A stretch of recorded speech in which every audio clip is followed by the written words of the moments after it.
Intro. The money wake-up call you didn't know you needed. Imagine you're at the grocery store. You pick up a $10 fancy organic cheese, pop it in your basket, and move on without much thought. But what if, before you could move on, someone leaned in and asked, was that worth the 1.5 hours of your life you spent working for it? Suddenly, that cheese doesn't look so good. Yep, pun intended. That, in essence, is the premise of your money or your life. It's not just a book. It's a full-blown financial intervention with a side of soul-searching. Vicki Robin and the late Joe Dominguez are not your typical financial advisors. They don't tell you to invest in crypto or cut out lattes, although, yes, cutting lattes might come up. Instead, they ask you to look money straight in the eye and ask, who's in charge here, you or me? This book is a journey of transforming your relationship with money so deeply that by the end, you don't just spend less, you live more. Chapter 1. Making Sense of Your Life. The book opens with a gut punch, the title itself. Your money or your life, that classic stick-em-up phrase, sets the tone. But instead of a masked bandit holding a gun to your head, it's the modern lifestyle demanding your time, your energy, your very essence in exchange for what exactly? A new iPhone, a slightly bigger couch. Robin and Dominguez start with this bold proposition. You're trading your life energy for money. Every paycheck represents hours of your life, moments you'll never get back. So shouldn't you be absolutely sure you're spending that money, and thus your life, on what truly matters? Chapter 2. The Life Energy Lens. Here's where things start getting real. The authors introduce the idea of life energy. It's the time, effort, and sacrifice you give to earn $1. But not just your hours at the office. Nope. You gotta factor in the commute, the stress, the after-work decompression zone, even the fancy work clothes you only bought to impress your boss. Once you account for everything, your actual hourly wage is probably much lower than your salary suggests. Say you make $25 per hour on paper, but once you subtract taxes, gas, work clothes, and existential dread, it might be closer to $12 per hour. Now go back to that cheese. Is it really worth an hour of your precious life? This concept becomes the book's moral compass. Every expense should now be weighed not in dollars, but in life energy. When you get clear on this, your spending shifts from impulsive to intentional. It's like putting your money on trial, and suddenly, not every little whim gets acquitted. Chapter 3. The Big Picture. How much is enough? Next up, we zoom out. The authors ask, how much money is enough for you to live a meaningful, satisfying life? You'd think the answer is more, right? Always more. Bigger house, better car, fancier dog. But Robin and Dominguez challenge that. They point out that beyond a certain level of income, happiness doesn't keep rising. In fact, at some point, it plateaus, or even starts to drop. Why? Because chasing more money often means chasing more stress, more hours at work, more stuff to manage, clean, and eventually declutter. The trick is finding your enough point. It's that magical place where your needs and true wants are met, and your soul gets to stretch its legs. Once you hit it, earning more doesn't buy joy. It just buys more clutter and anxiety. The authors aren't anti-money, they're pro-life. As in your actual life, the one you're currently bartering for unnecessary kitchen gadgets. Chapter 4. Tracking every penny. Yes, every single one. This is where people start sweating. The authors say, start tracking every cent you spend. Yup, even that sneaky little chocolate bar from the gas station, or that $1.99 app you swore would change your life. This part is about awareness. Like dieting without tracking calories, managing money without knowing where it goes is just wishful thinking. You don't need to become a spreadsheet samurai, although some do, but you do need to look your money habits in the face.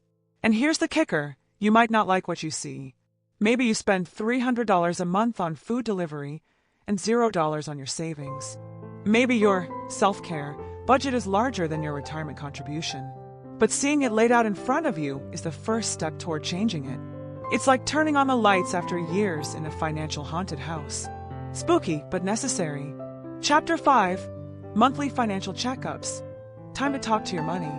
Once you've tracked your expenses, it's time for the next ritual, the monthly financial checkup. Think of it like a couple's therapy session between you and your money.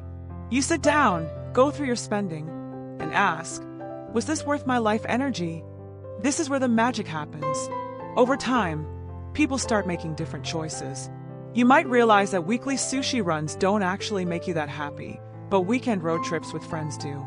Or maybe you'll discover your expensive gym membership is just a guilt-inducing line item, while jogging in the park feels like freedom. This isn't about cutting joy, it's about investing in it wisely.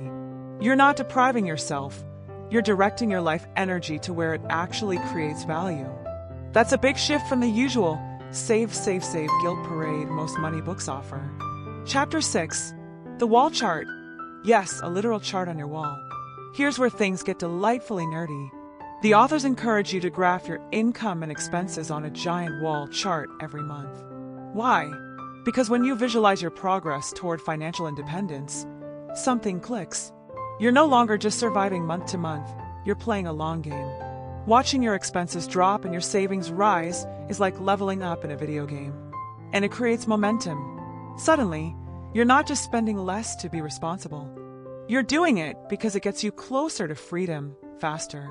And this freedom isn't some vague idea. The book redefines financial independence not as having a yacht, but as having enough money that you don't have to work unless you want to. That's the true jackpot. Chapter 7. The Crossover Point. When work becomes optional. Now we get to the holy grail, the crossover point. This is when your investment income equals your monthly expenses. In other words, your money is now earning enough to cover your life. You can retire, or, more accurately, you can finally choose whether to work or not. Robin and Dominguez achieved this themselves. Joe, a former Wall Street analyst, retired in his early 30s and never worked for money again. Not because he won the lottery or had rich parents, but because he followed the exact steps in this book. The idea is radical, especially in a culture where working hard until you drop is considered noble. But what if the noblest thing you could do is stop working for money and start working on things that actually matter to you? Chapter 8. Post-FI Life. So what do you do all day?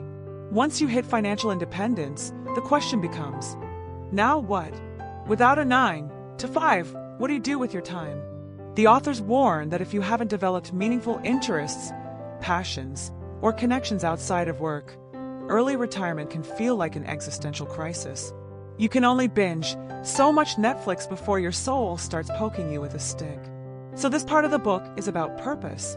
It's about rediscovering what you really want to do with your time once money isn't the main driver. Maybe it's volunteering, writing, gardening, mentoring, traveling, or just napping without guilt. The point is, don't wait for financial independence to start building a rich life. Begin now. That way, when you get there, you're not just financially free, you're fully alive. Final thoughts. It's not about the money, it's about the life. Here's the truth bomb at the heart of your money or your life. Money isn't the point. Life is. The goal isn't to become a penny-pinching miser who never eats out. It's to become someone who knows what they value and spends accordingly. Robin and Dominguez aren't asking you to live in a cave and eat lentils forever. They're offering you a map to reclaim your time, your choices, and your peace of mind. They want you to stop living on autopilot and start living on purpose. And the biggest lesson, financial independence isn't just about retiring early. It's about no longer being owned by your paycheck. It's about living a life that aligns with your deepest values. It's about making money a servant, not a master. So whether you dream of quitting your job, starting a slow travel life, or just sleeping in on Mondays, this book hands you the tools to make it happen, not through wishful thinking, but through careful, conscious living. Your money, or your life, isn't just a financial book. It's a permission slip to live better, deeper, and freer. And let's be honest, cheese tastes a whole lot better when you know you truly earned it.